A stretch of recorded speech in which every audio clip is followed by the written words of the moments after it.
I would like to invite Lieutenant General Raj Shukla, PVSM, YSM, SM, retired, former GOCNC, Army Training Command, Indian Army, for his keynote address. Lieutenant General Raj Shukla. So dignitaries on the dais, delegates to this, the third International Conference on Defense and Security, friends, ladies and gentlemen, good morning. It's a great pleasure to be here. Thank you, Phdcci, DCCI, for the opportunity and the invite. Well, I've been asked to speak on navigating evolving technologies in defense and national security. So I'll give you a sense of how I see technologies evolving in the defense and national security space. In about 20 minutes or so, that's the time been allotted to me. So let me begin by paraphrasing General Mark Milley, a recently retired Chairman, Joint Chiefs of Staff of the United States military, just I think a couple of months ago, who observed in the stated context of technologies in defense and national security, he said that never before in recorded history, and may I emphasize, recorded history, has the character of war been so impacted so profoundly by the trio of technologies, talent, and innovation. So that's what's happening in the defense space. Technologies, of course, accompanied by high-quality talent and innovation. So this trio is critical in the emerging national security space. We see it in Ukraine, we see it unfolding in West Asia, and we'll see it unfolding in the Sino-Indian context. And that is exactly as I said, the volume and velocity of change we see happening in the two theaters of war in Ukraine, in West Asia, and prospectively in the Western Pacific, Taiwan, and more generally in the wider domains of geopolitics, deterrence, and war fighting. I truly believe we are witnessing an all-pervasive impact. So this is a time of great opportunity, but also great challenges, because the world of business and commerce is very competitive, but the world of business and national security is extremely brutal. Only the best and the fittest will survive. Now, if this is trend number one, there is an accompanying trend. Let us call it trend number two, which seems to be that if at one time it was the economy is stupid, that was President Bill Clinton's coinage when he described the state of affairs in the world in 1990, today it seems to be national security stupid.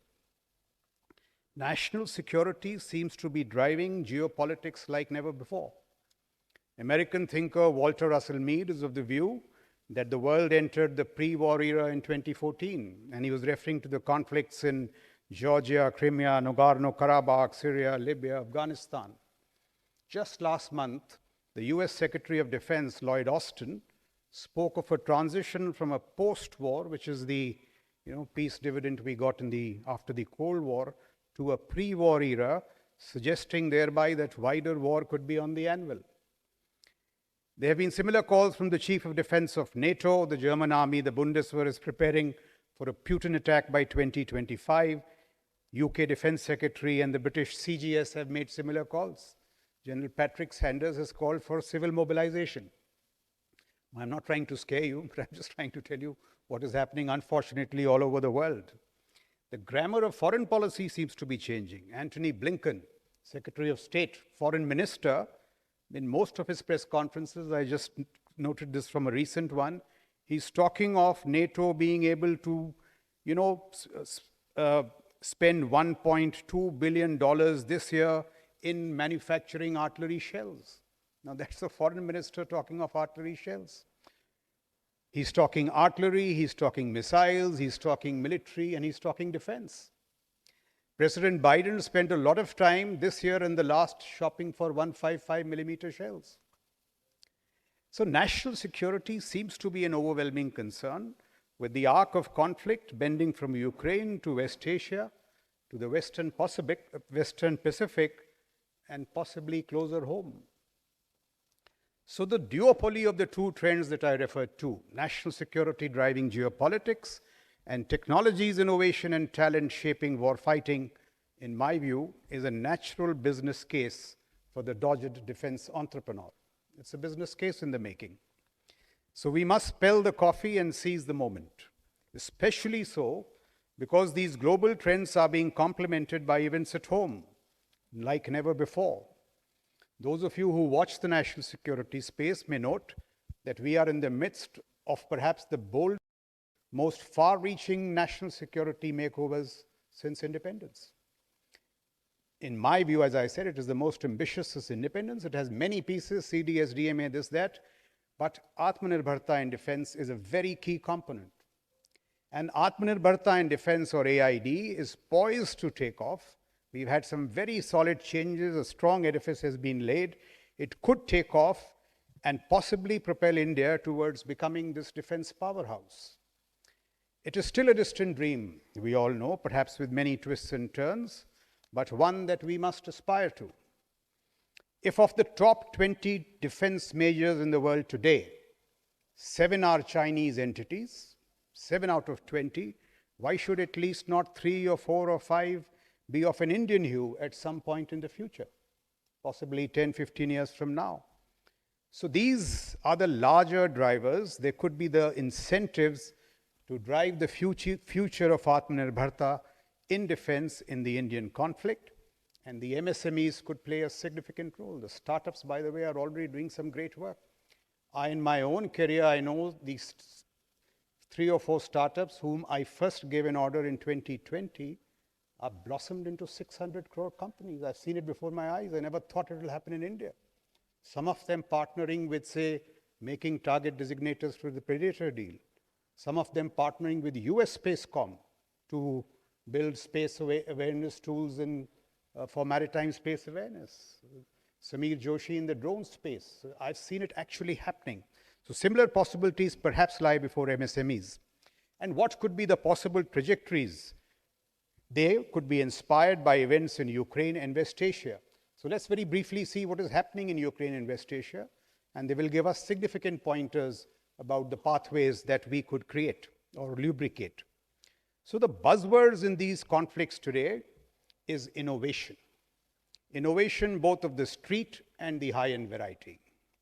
Innovation cycles are delivering in 6 months what once took traditional procurement systems as long as 8 and 10 years to deliver. I've seen that happening in my career. And innovation cycles are doing that in 6 months.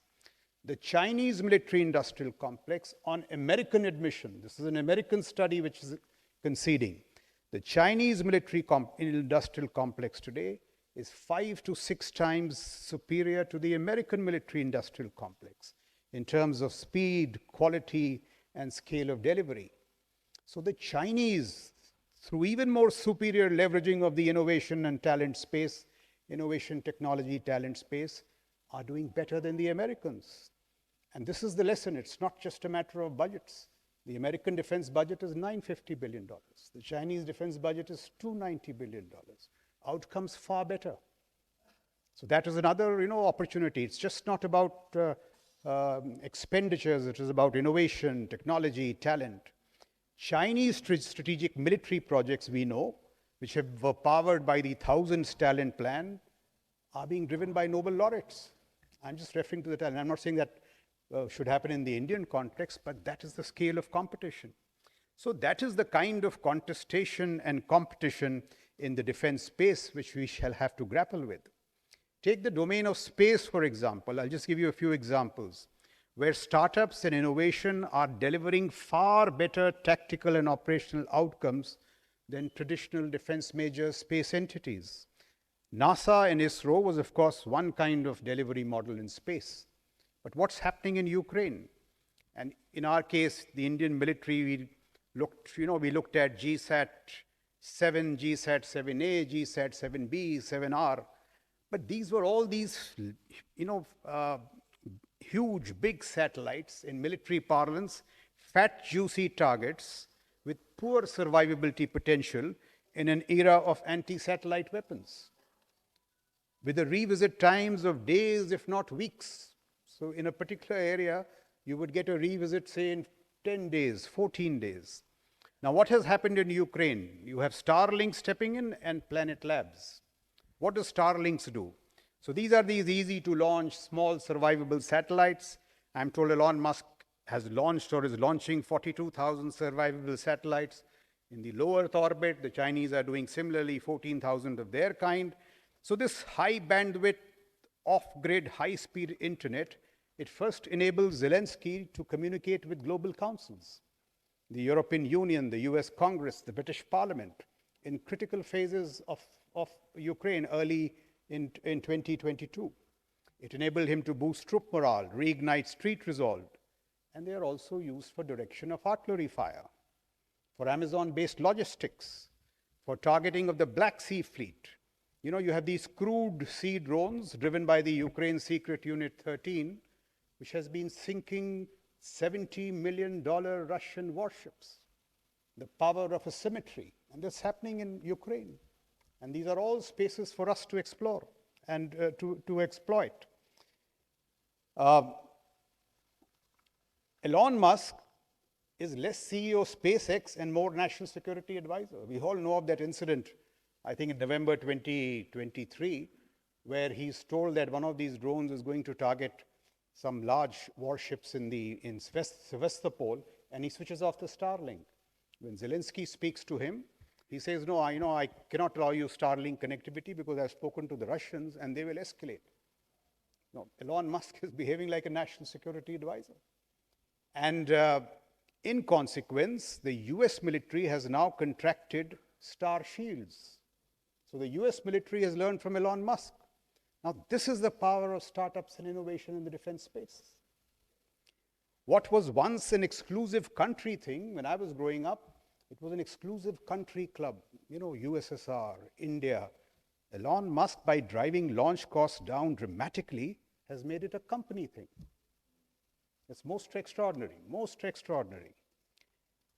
The partner of US Spacecom today is neither NASA, nor Boeing, nor Lockheed Martin, but Elon Musk.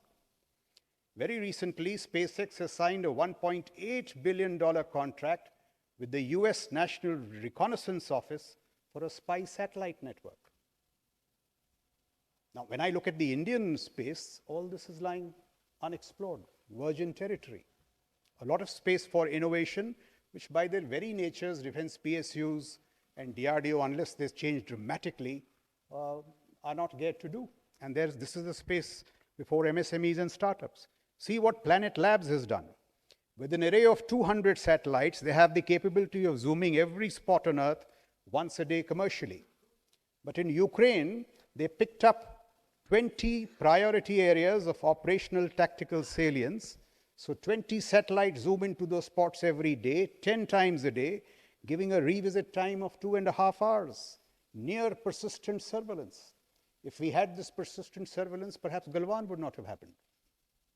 That is the power of these young startups.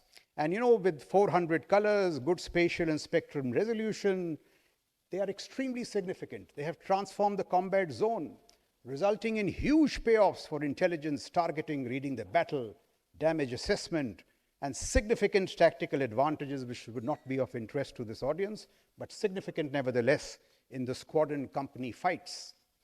The NASA and ISRO models would not have been able to deliver similar outcomes. That is, I think, one of the lessons. Let us take AI, the data space, and the bevy of associated technologies like drones, robotics, and military autonomy. The deliverables in Ukraine have been equally fascinating. There's no time for the details, so just a few points. Helsing, an AI startup in Ukraine, has become a unicorn providing AI products solely and during the conflict. Helsing and 250-odd companies have transformed the battle space in the manner that General Milley was alluding to. How big has been the transformation? Let me recall, the biggest in recorded history. And it is, of course, about delivering on the combat needs, but it is also an obvious business opportunity, a business opportunity waiting to be exploited. If you follow the battle in Ukraine closely, you will find AI triangulation of drone data, satellite data, people cell data, in concert with coders, algorithms, combat apps. They have changed the character of war. Every Ukrainian battalion today has 1 software engineers and 2 coders. General Narula is here. We never saw this in our lifetime. And what are these coders and software engineers doing? Every military mind will understand. They provide agile digital leveraging of data between operational cycles. So apps update you on the move in different phases of the conflict. I mean, they are game changing. So that is the new vocabulary of combat. Data, software, algorithms, coders. Targeting is now being offered as a streaming service on subscription like Netflix. So you have data from satellites, intelligence data from satellites, directed to various vectors in land, air, and sea, even subsea, live and precise. Now this is the nature of the changing game. Consequently, once again, in surveillance, intelligence, faster and superior decision-making, staying ahead in the OODA loop, better positioning of combat assets, AI-enabled in-flight updates, and far, far superior targeting. I'll just give you an example of this OODA loop. So OODA basically means your ability to observe, orient, decide, and attack. OODA. Now we know AI is driven by pattern recognition. OODA loop is the interplay between pattern recognition and decision making. So if you can figure out the patterns fast, your decision making will become that much faster, agile, and accurate. The faster you move through the OODA loop, the greater the battlefield advantage you have. I mean, every military mind knows it. It's all about the OODA loop. Now, what has happened is that AI has become this greatest enabler in shrinking the OODA loop. So today, the side which has its advantages in AI shrinks the OODA loop. It stays ahead of the battle. It reads it better. It's better decisions, faster positioning of combat assets. Inconsequent, look at this piece of data. 150 drone attacks which have been launched on the mighty US military, and we say technologically enabled US military. Since October 7th, the US military was ahead. I'm talking of the Red Sea now, West Asia. The US military was ahead in just one out of those 150 engagements. In 149, the Houthis and the Iranians were ahead in the OODA loop. So innovation versus big corporations, who's winning? Innovation. The mighty US military is failing because it became lazy, it became huge, and it chose not to innovate. So these are opportunities, in the defense space. And this is when the drones have yet not swarmed. Imagine when those drones swarm in larger numbers, these billion-dollar defenses that the Americans have, missile, Patriot, and all, will be severely overwhelmed. Now, this is, what I began with: talent, technology, innovation. And defense, it is just waiting to happen. The most successful startup in Ukraine is also one that delivers tourniquets to prevent hemorrhages. Simple things like tourniquets. Why? Because the Ukrainians are short of manpower, they want to conserve it. This is what it has done. Blood transfusion is being done by this startup in trenches.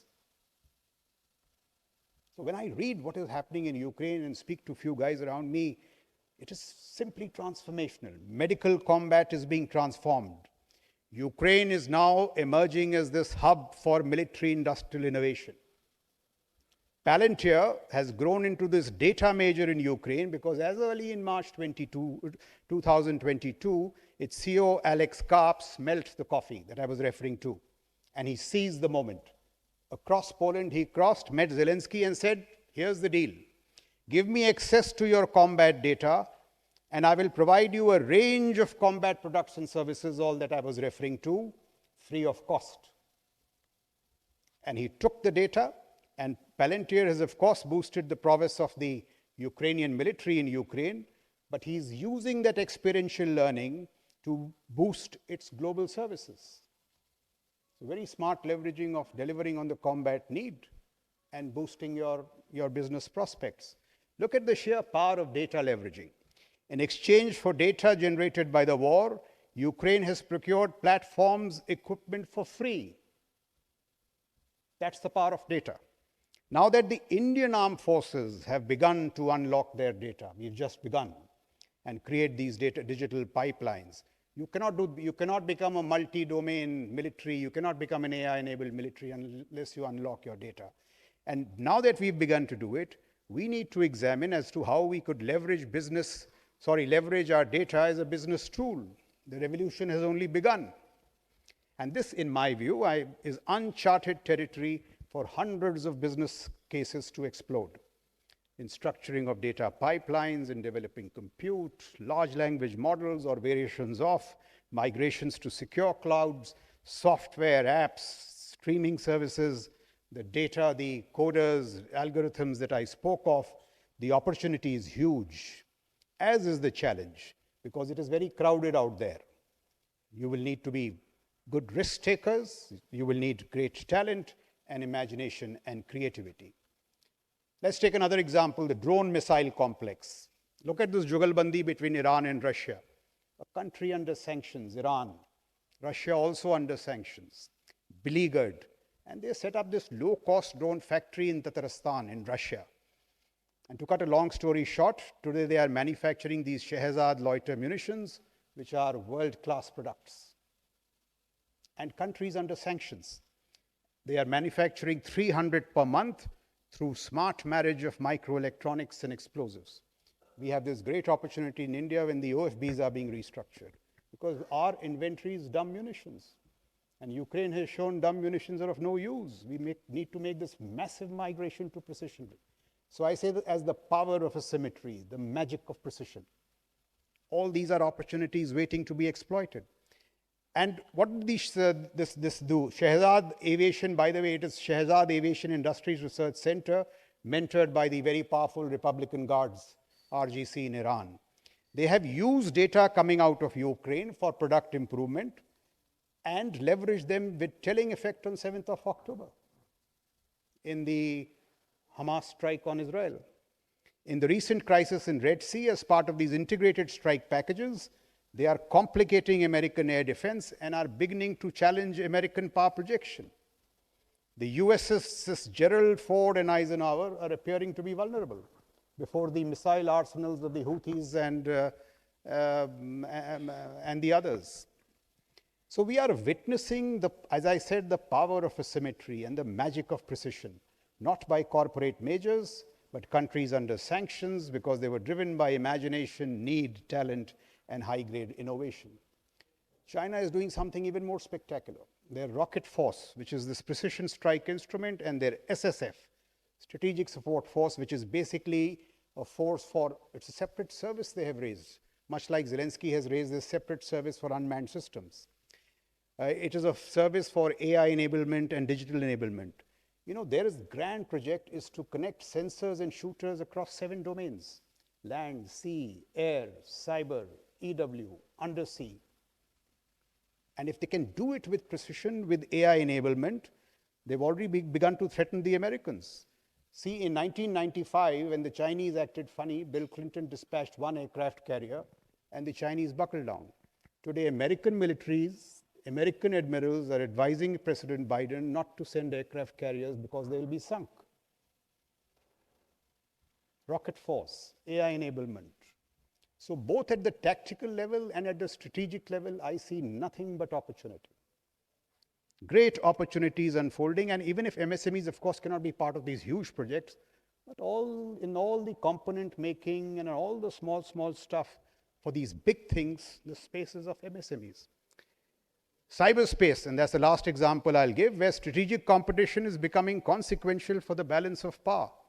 Look at India today. We are a vastly more digitized space thanks to DPI, 9 billion transactions, 830 million internet subscribers, but our attack surfaces have increased exponentially. So this posture, which is your cyber posture in conflict, I mean, we all know the Chinese are keeping a very close eye. We need to develop cyber resilience for competition, securing our economy, our IW, our institutions, protect our mission assurance for the military. But what should bother us even more is the Ukrainian example. Ukraine, when it went into conflict, it was forced to migrate to the cloud in 14 days under pressure. Not only the national security cyber structures, but the commercial cyber structures. What is our cyber posture for potential conflict? Those of us who've been in the army, you know, we spent years practicing mobilization. What about cyber mobilization? You will have to migrate to the cloud in 14 days. Now, if there are any such contingency plans being developed, and I'm sure they are huge opportunities. So all around, as I said, we see the pervasive impact of innovative technologies and exploding opportunities. Just let me make 30 seconds on this AI and quantum. I don't think we in India have quite digested the power of these technologies. So let me just give you one example. Look at AI. AI, people say, Einstein had an IQ of 160. ChatGPT 4 is assessed to have an IQ of 155. ChatGPT 6 years from now, will have an IQ of 1550. So our carbon intelligence is being supplemented by silicon intelligence, and quantum intelligence hasn't come through.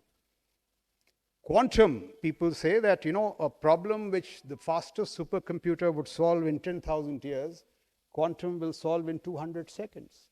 No wonder last year in the CIA report, quantum was rated as a higher threat than China. China has 238 large language models, 200 in the strategic military space. And if they have an AI force, what would they be doing to us? So these are all, you know, if you talk of defense technologies, this is all that is happening, and we must respond to this. Just 2-3 more points. What we also have to do, there's huge space for outstanding initiatives to, you know, upgrade legacy systems with these emerging technologies. I think that's a lovely space for the MSMEs. It's a $80 billion program in USA, making tanks autonomous, you know, enabling them with AI, precision, cloud migration, all the legacy systems that we have. And the Indian military has large legacy systems. So if you have to upgrade them with these technologies, you know, retrofit them, upgrade them, it'll be a program by itself. The last 3 points I'll make is that we need to look at this whole space de novo. We must stop copying flopping Western models. They are flopping. I'll give an example, Ukraine today. America, mighty America, has just unleashed a plan to upgrade artillery munition capacity to 1.25 million rounds per month, but they will be able to do so only by end 2025. What is Russian capacity today? 5 million rounds a month. So in the last battle of Phdcci, while the Russians fired 10,000 rounds, the poor Ukrainians could fire only 2,000 per day. The Ukrainians did not lose, they had to lose by a failing Western arsenal. So we have to look at Atmanirbharta and defense, this military technological system, in this wide-angled manner. I mean, there are huge opportunities, but there are equal challenges. And if we are lazy, we may go the way of the US military. Look at the United Kingdom. We all grew admiring the British Army. Last week, there was a report leaked that they have just 40 operational tanks. They can't muster a division to deploy. So this is the cost of neglect of defense and, you know, the technology space. I think I have spoken enough. Let me stop here.